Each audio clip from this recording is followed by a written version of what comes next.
I keep my goals to myself, cause whenever I share it with folks, they get a look upon their face and their memory floats to a time where their goals and the stars ain't... What's good? Let's get into the Raw After Mania from April the 20th, 2026.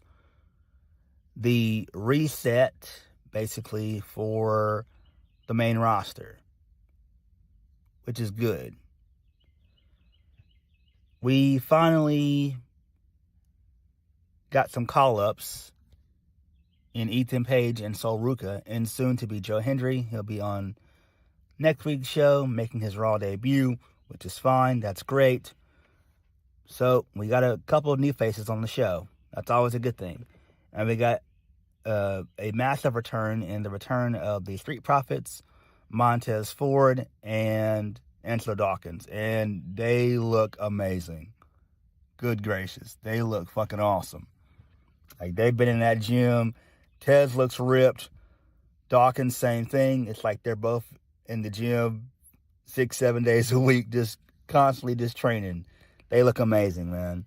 So it's good that the Street Profits are back. We've not seen them in probably, I want to say, over a year, especially on SmackDown. So it seems like they're switching over teams that they haven't used in a while. So whenever Bianca comes back, which will probably be year after next, it'll probably be, it'll be sometime in 2027 more than likely is when she'll come back, right? So she should be back in sometime in 27. Congrats to her and Montez again. You know, Montez is a blessed man. But whenever she gets back, she'll more than likely end up on Raw, which is fine. So I like that. But overall, the show itself was pretty okay. So let's go ahead and get into the show. So we kick the show off with Obafemi. He comes out, he gets a good reaction, and he just says that the ruler has arrived, and that was it. I don't know why he did that. I thought he was going to add more. I wish he would have cut at least a 2 to 3 minute promo and say like why he's on Raw and everything else, and what his goals and ambitions are for being on Raw, which is fine. He got a really good reaction, and the crowd chanted with him for several minutes. He got a long entrance, so this is great. I like it. Let's see where this goes. Let's just see where this goes. Again, I do expect for Oba to be the one to dethrone Roman. I think that's where this is all going to go, more than likely. It'll probably happen either at SummerSlam or at the end of the year, probably around Survivor Series, so is when that'll happen, more than likely. But I'm thinking they'll probably end up having Oba be the one to dethrone Roman. Probably at SummerSlam, hopefully. All right, moving on from that, this leads us into a vignette from Asuka and Kairi.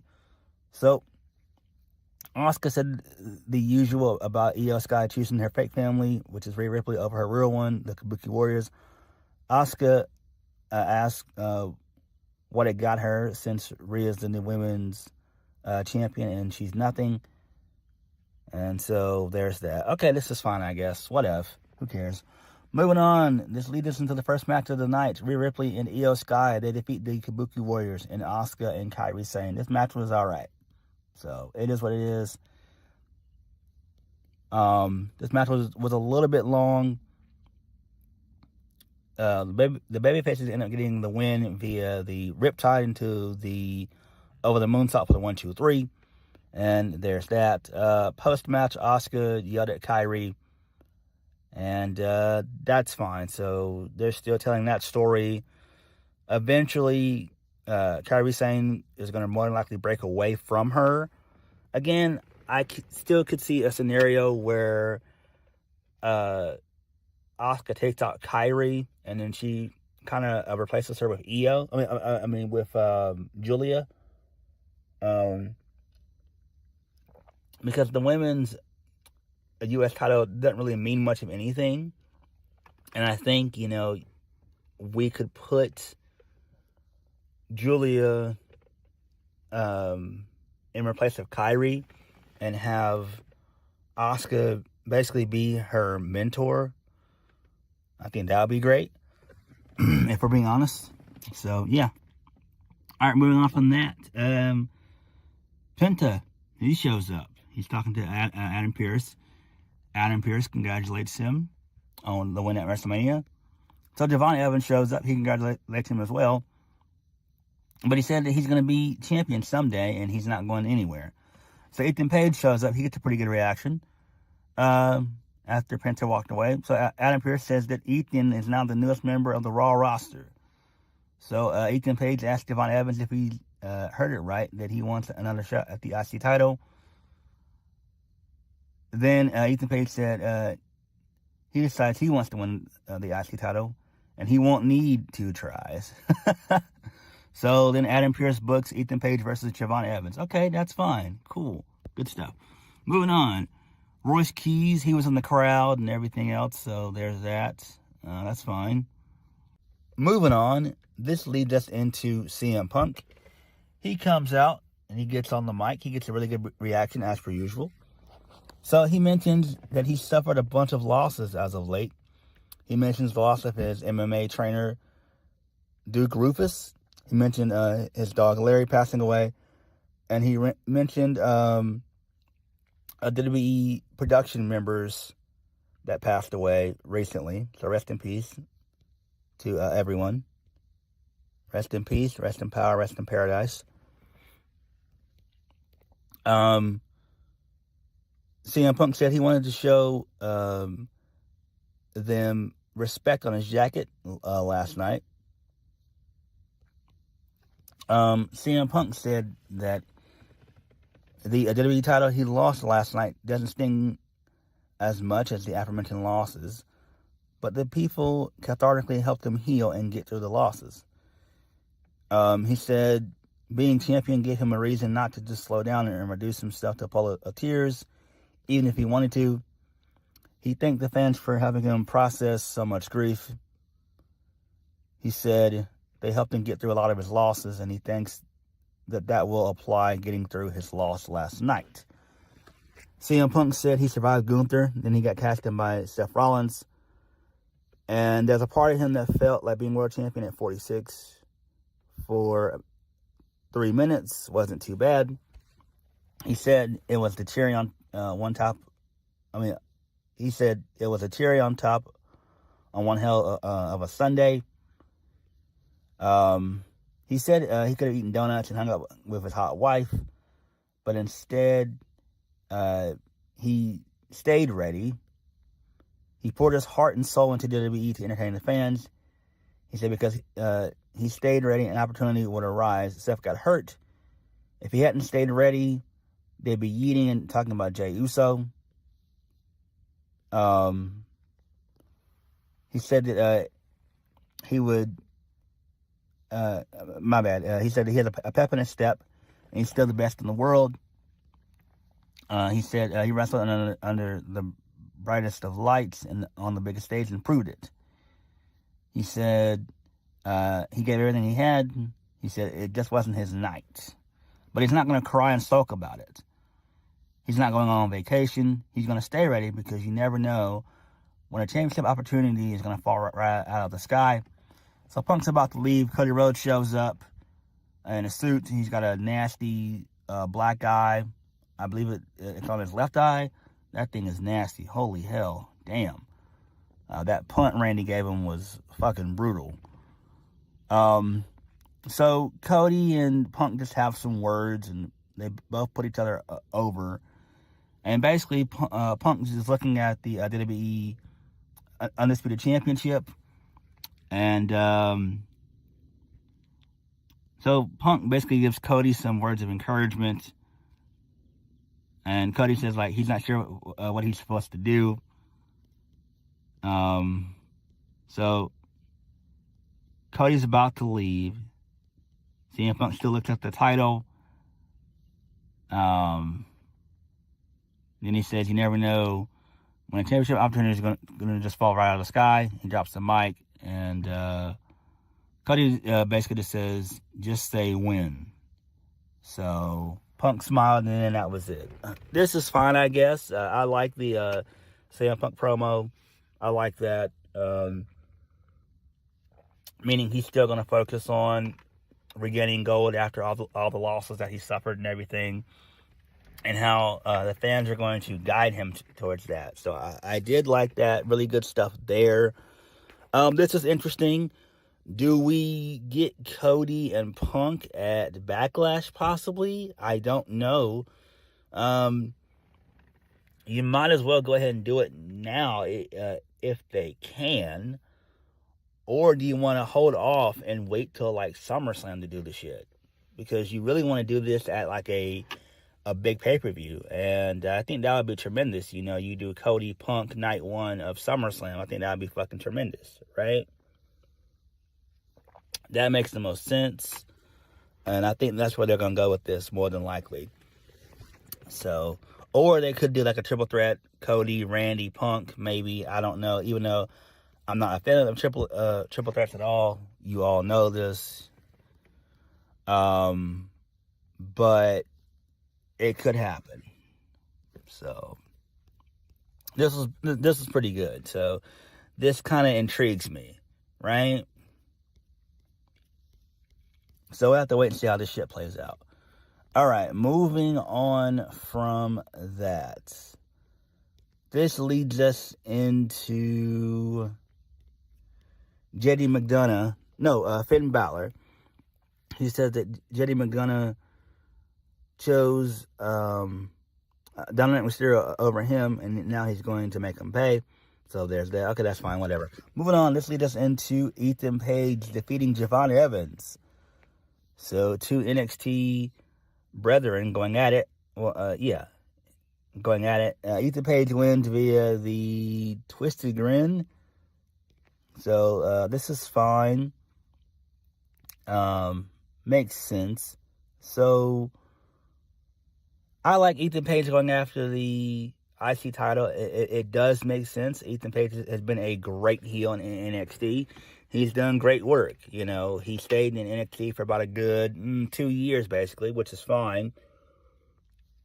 He's been ready to actually be a part of the main roster, and I'm interested in seeing where this goes. And you know what? I like this. I really do. The match was pretty solid. So Rusev showed up. He beat the shit out of Javon Evans, and there's that. So. It is what it is. I don't know why they're still trying to use Rusev. Honestly, it feels like they're going to gut NXT, and they more than likely will gut NXT, more than likely, for call-ups. I would put Rusev back in NXT for a little bit, honestly. I would, right? Like, seriously, I really fucking would. I think Rusev would be tremendous in NXT. I think that would be great. He could do some really cool stuff down there for sure. Moving on, this leads us into Liv Morgan's championship celebration. So Liv Morgan comes out and gets a pretty okay reaction. And she puts over her Judgment Day family.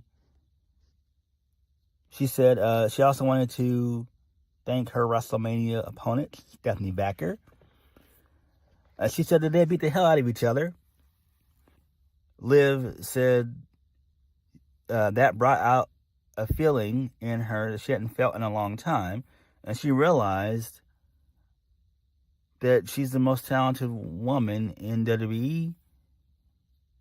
Liv Morgan said it's her show, and it's her ring, and it's her championship. So Ruca shows up. She gets a pretty good reaction. So Ruca said that Liv Morgan has been an inspiration for her. She's watched her journey over the past decade, which is interesting. It's like, isn't So Ruca in her 20s? She's got to be like 25, 26 at best. She calls her a dude. And Liv says that that she's got some nerve coming out and ruining her celebration with her family. She appreciates the kind words, but she says that Sol Ruca is no Liv Morgan, sweetie. She said that she gave her a chance to save herself. Get out of her ring right now. Sol Ruca said she didn't come out here to pick a fight, but she's not going to back down from one either. So they start yelling at each other and everything else, and they're about to come to blows. And Adam Pearce shows up. He says that this is the biggest Raw of the year after WrestleMania. So he asked the fans if they wanted to see a fight, and they yelled, yeah. And Jessica Carr showed up to officiate the match. So they make an impromptu match. Liv Morgan defeats Sol Ruca. The match was pretty solid. It was great. So Sol Ruca ended up hitting the Soul Snatcher in this, which is great. Got a really good reaction from the crowd. Liv wisely rode out of the ring. And then there was some more. No, Zarya showed up. She beat the shit out of Sol Ruca, which was great. She got a holy shit chant. And then she threw her back into the ring, only for Sol Ruca to eat a nasty oblivion for the 1, 2, 3. This is fine. This makes sense. Clearly, we all know Sol Ruca is losing tomorrow on NXT. Why would she win that? So that's a dead giveaway. So this is fine. And again, Sol Ruca being on the main roster is fine. We kind of knew this would happen anyway. I knew for a while that she was going to go to the main roster. She's ready, right? She's basically the female Javon Evans. And, she did fairly well in NXT. She had fairly good matches and everything. They used her as much as they could. I think she's stayed in NXT for a good 2 years, which is fine. So there's that. It makes me wonder, are we going to get some more call-ups for the women, though, too? Like, are we going to see Fatal Influence, which they'll probably be on SmackDown more than likely. Who else from the women's side on NXT is ready? Ah, man. Did we see Kalani Jordan get caught up? I think she might get caught up, too. So there's a possibility we could see Kalani Jordan show up on SmackDown as well. So I do expect for them to gut NXT. They always do this. They've done this for a minute. And it makes sense because you want to keep slots open. Again, my thing is, don't just gut everybody and not replace the people that you call up. They need to bring down people who they're not using on the main roster. So they're not using like Aleister Black and Nakamura and all those guys. Put those guys in down in NXT for a while, right? Like, I would love to see Aleister Black on NXT for a little bit. Or you could bring back Ilya Dragunov for a little bit or whatever. Replenish that NXT roster because we know that that they're going to gut the fuck out of NXT. They always do this shit. So, it is what it is. But this is fine. Post-match, Liv Morgan, she has a brief stare down with Stephanie Vackier, so they're going to run that match back again, obviously, at Backlash. It is what it is. I expect for Liv to retain the title at Backlash. I'm thinking what they're going to end up doing with Sol Ruca is probably have her go after the women's IC title. I think that would be the best way to introduce her. It sucks that she suffered her first loss, but it's fine. It makes sense. It happens. Moving on, we get a really cool vignette featuring Brock Lesnar's career and everything else, showing him. We see footage of him in UFC, footage of him in OVW at that time, developmental. So that was pretty cool there. This leads us into the Vision. Paul Heyman put over them as a faction and everything else and all that jazz. He talked about what happened last night on WrestleMania 42 Night 2 with Brock retiring. He said that it was unexpected and it'll live in his heart for the rest of their lives. Then he ranted that the production team still had Lesnar in the now part of the show opening, and implored them to put him in the Forever, which is correct. He said that Brock Lesnar will forever be the baddest man who ever has been in a WWE ring. And then he yelled Brock Lesnar. And then he wailed a bit. And then I thank you, Brock chant broke out. So this is great. I like this. Really good stuff there. Again, he put over the Vision. So it is what it is. Logan Paul tried to talk. He got booed beyond belief, which was fucking amazing. So really good heel heat there. He said that he's sick of ISO Speed. He blamed ISO Speed for losing on Saturday. He said that he's sick of the YouTubers and streamers. He's tired of them coming in and ruining their business. He calls them outsiders and everything, so there's that. And then Paul Heyman put over Gunther. He acknowledged and thanked Gunther for what he did for him and everything else. He said that he owes him one, and anytime he's ready to repay. So Bron Breakker shows up, gets a good reaction. Man, Bron's looking more like his pops every single day. Damn. Bron said a year ago he became the leader of the Vision because Seth Rollins was just too weak. His favorite part of WrestleMania was ruining Seth's chance to beat Gunther. He said that he's coming after Seth every single day. He's coming after Seth every day, going forward to make his life